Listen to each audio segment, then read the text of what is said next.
Hi, this is Adriana. I'm a product manager at Zeus Health, and this is a brief overview of the Zeus aggregated profile, or the ZAP, in Athena. In this video, I'll give a quick demo of some Athena-specific uses of the ZAP, and you can refer to our other videos on the Zeus clinical guide to learn how to use the ZAP features.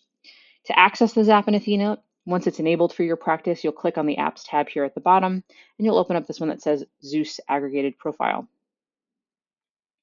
You'll see that it opens this box kind of in the center of the window. If you want, you can actually also click this arrow button to open it in another tab on your screen.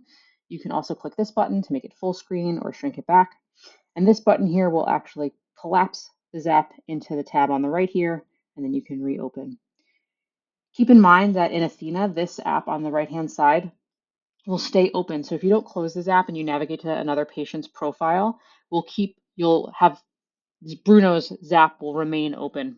And so that's why we make sure that we add the patient's name and information at the top here, so you can always be sure that you're looking at the patient that you intend to. You'll note that the left-hand menu bar was collapsed when I opened the ZAP, but it will open by default like this, so you can see all the names of the sections, and then you can close it to give yourself some more screen real estate. In Athena in particular, you have some reconciliation actions available. If I click on all conditions here, you'll see that when I hover over these rows, the button Add to Record appears, and there are also these checkboxes on the left-hand side. So if as I'm working with Bruno or before, as I'm prepping for Bruno's upcoming visit, and I want to make sure to add some of this data to the chart, I can do so by either clicking on these boxes on the left-hand side, so I'll select two of these conditions.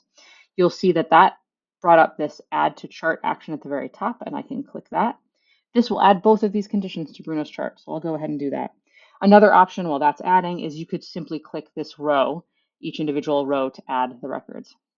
While I was talking, you'll notice that those problems added here, you can see them behind the ZAP, and if I open the problem list, they're listed here as well. So those problems have now added to the chart for Bruno.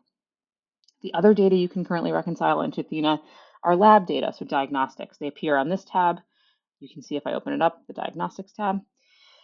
So here, if I wanted to review some of these, I could click on them and look at the results right here in the ZAP.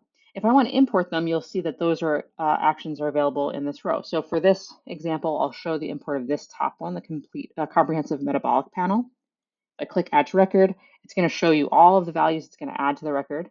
So you can scroll to the bottom and click Add to Chart. You'll see that same little spinner, and then we'll get a check mark once it's added to the chart successfully. You see my green check mark here. Now in Athena, as you know, those will be added to the results section. So I'll go ahead and open that up.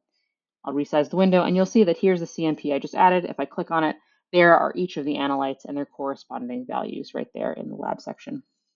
And lastly, in Athena, something that's a nice feature is that you can resize this window forward and backwards. So if you want to keep it to the right while you're working on the left side here, you still have access to all of the data that you need.